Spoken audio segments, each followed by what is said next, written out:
पत्नी ने न जाने क्या किया था कि पति ने उसे एक के बाद एक कई थप्पड़ जड़ दिए। हमेशा हर सिचुएशन को शांति से हैंडल करने वाली पत्नी भी इस बार इतनी अशांत हो उठी कि उसने अपनी चप्पल ही निकालकर पति की ओर दे फेंकी। चप्पल पति के बालों को छूते हुए निकल गई। ये किस्सा यहीं पर खत्म हो सकता था, मगर पति ने इसे अपनी मर्दानगी का विषय बना लिया और बात बद से बदतर होती चली गई। रिश्तेदारों ने भी आग में घी का काम किया। किसी ने कहा, जो औरत अपने पति को चप्पल से मार सकती है वो ना ही तो वफादार हो सकती है और ना ही पतिव्रता। ऐसी औरत परिवार ही नहीं पूरे समाज पर कलंक की तरह है। बीवी के पक्ष वाले कहाँ पीछे रहने वाले थे। किसी ने कहा, 21वीं सदी में भी जो स्त्री के साथ मारपीट करते हैं उन्हें तो जेल भेज देना चाहिए। तो कोई कहता, जरूर उसको कोई और पसंद आ गई होगी, इसीलिए अब पत्नी से मारपीट करने लगा है। बात कोर्ट तक पहुंच गई।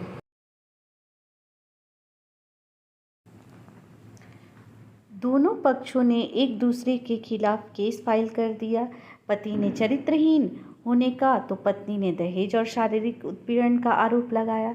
2 वर्षों से अधिक समय के लिए केस चला था। इन 2 वर्षों के दौरान दोनों पति पत्नी अलग रहे थे। इन 2 वर्षों के दौरान दोनों पक्षों के समर्थकों की संख्या कम हो गई थी। पहले जहां दोनों पक्षों में समर्थकों का समूह होता था, अब गिने चुने लोग रह गए थे। पति और पत्नी दोनों की आर्थिक स्थिति भी इस समय के दौरान नीचे गिर चुकी थी, जिन्हें वो अपना शुभचिंतक समझ रहे थे। पैसे की बात आते ही उन्होंने भी अपना पलड़ा झाड़ लिया था। अगर कोई देने को राजी भी हुआ तो मोटे ब्याज की शर्त पर। आखिरकार वही हुआ जो सब चाहते थे, डाइवोर्स। हर कोई खुश था, दोनों पक्षों के रिश्तेदार, उनके माता पिता और दोनों के वकील। लेकिन 5 साल की सुखद शादी और एक सुंदर बेटी होने के बाद मिले इस डाइवोर्स से पत्नी मूक थी और पति शांत। शायद ये एक इत्तेफाक ही था कि इस खुशी को मनाने के लिए दोनों पक्ष के लोग एक ही चाय की टपरी पर बैठे, आमने सामने। इत्तेफाक इसलिए क्योंकि ज़्यादातर लोग जो एक दूसरे के विरोध पक्ष को सपोर्ट कर रहे थे, वे एक दूसरे को अच्छे से जानते भी नहीं थे। पति पत्नी भी इन सभी से दूर एक दूसरे के सामने मेज पर बैठे। पत्नी ने पति से कहा, अब तो खुश होंगे ना, तुम्हारे मन की जो हुई है मुबारक हो। तुम भी तो आज जीत गई हो। मुझसे तलाक तो तुम्हें भी मिल गया है। Congratulations to you too. पति ने कहा, तलाक को तो तुम जीत का प्रतीक समझते हो। पत्नी ने पूछा। पति चुप रहा। थोड़ी देर की शांति के बाद पति ने कहा, मुझे तुम्हें 5 लाख रुपए अभी और हर महीने 8,000 देने का आदेश है। अभी मेरे पास पैसे नहीं हैं, इसीलिए हमारा मतलब मेरा जो सिटी में फ्लैट है उसे तुम्हारे नाम कर देता हूँ। पत्नी बोली, लेकिन उस फ्लैट की कीमत तो 18 लाख की है। हाँ, लेकिन हमारी बेटी तुम्हारे साथ है और आगे जाके उसके खर्चे भी बढ़ेंगे, तुम्हें थोड़ी आसानी होगी। पति ने कहा, नहीं नहीं, मुझे नहीं, सिर्फ 5 लाख ही देना, और तुम हर महीने 8,000 तो देने ही वाले हो। मैं मैनेज कर लूँगी। अगर 5 लाख नहीं है तब भी कोई बात नहीं है। पति सोचने लगा, कितनी भोली और समझदार है ये औरत, जो कुछ समय पहले तक मेरी पत्नी थी और अब अनजान। ये वही है जो कम से कम खर्चे में घर चलाती और पैसे बचाकर मेरे जन्मदिन और बर्थडे पर हमेशा मेरे लिए नए कपड़े खरीद लाती।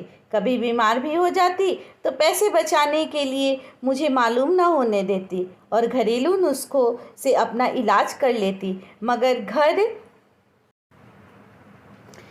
घर में कोई और बीमार होता तो तुरंत डॉक्टर के पास लेकर जाती। मेरी ही मति मारी गई थी। मैं ही अपनी झूठी मर्दानगी के चक्कर में इतनी बड़ी गलती कर बैठा। पत्नी के दिमाग में भी उथल पुथल चल रही थी। अभी भी वैसा का वैसा ही है। पहले भी खुद से ज़्यादा हमारे बारे में सोचता था और अब भी वही कर रहा है। ये वही आदमी है जो मुझे एक्सीडेंट से बचाने के लिए खुद मोटरसाइकिल के आगे कूद पड़ा था और अपनी उंगली तुड़वा बैठा था। पता नहीं कौन सी मनहूस घड़ी में मैं झगड़ा कर बैठी। पति ने मौन तोड़ते हुए पूछा, अब तुम्हारी कमर का दर्द कैसा है? ज़्यादा तकलीफ तो नहीं होती है?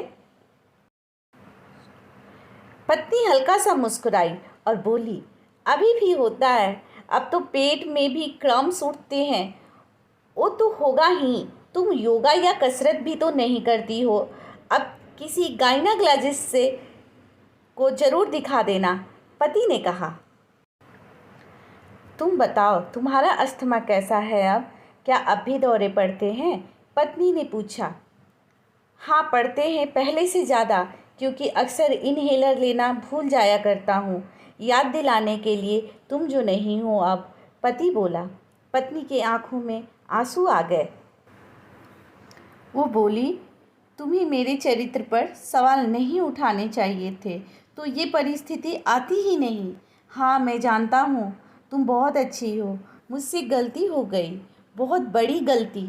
मैं लोगों के बहकावे में आ गया था, पति बोला। तुमने भी तो मुझ पर दहेज का इल्ज़ाम लगाया था, वो बोला। गलत था और इस बात का मुझे भी पछतावा हुआ, पत्नी ने कहा। पति कुछ कहना चाह रहा था लेकिन हिचकिचा रहा था। पत्नी ने पूछा, कुछ कहना चाहते हो? वो बोला, क्या सब पहले जैसा नहीं हो सकता? पत्नी बोली, क्या मतलब? मतलब कि हम फिर से पहले की तरह पति पत्नी बनकर नहीं रह सकते, पति बोला। पर ये डाइवोर्स के पेपर दिखाते हुए पत्नी ने कहा। फाड़ देते हैं, पति ने अपने पास रखे डाइवोर्स के पेपर फाड़ते हुए कहा। पत्नी ने भी अपने पास रखे पेपर फाड़ दिए। सभी हैरान थे, वकील, रिश्तेदार और माँ बाप। पति पत्नी दोनों एक दूसरे के हाथ में हाथ पकड़े अपने घर की तरफ चले गए। दोस्तों, ये कहानी उन हर पति पत्नी के लिए है। बड़ी सीख है जो छोटी छोटी बातों पर लड़ते हैं। फ्रेंड्स, आपको यदि मेरी ये कहानी की वीडियो पसंद आई है तो लाइक कीजिएगा। चैनल पे मेरी पहली बार है तो सब्सक्राइब करके बेल का आइकन प्रेस कर दीजिए। इस तरह के पोस्ट मैं हमेशा डालती रहती हूँ। तब तक अपना ध्यान रखिए और थैंक यू फ्रेंड्स, इस वीडियो को पूरा देखने के लिए, सुनने के लिए। अपना ध्यान रखिए।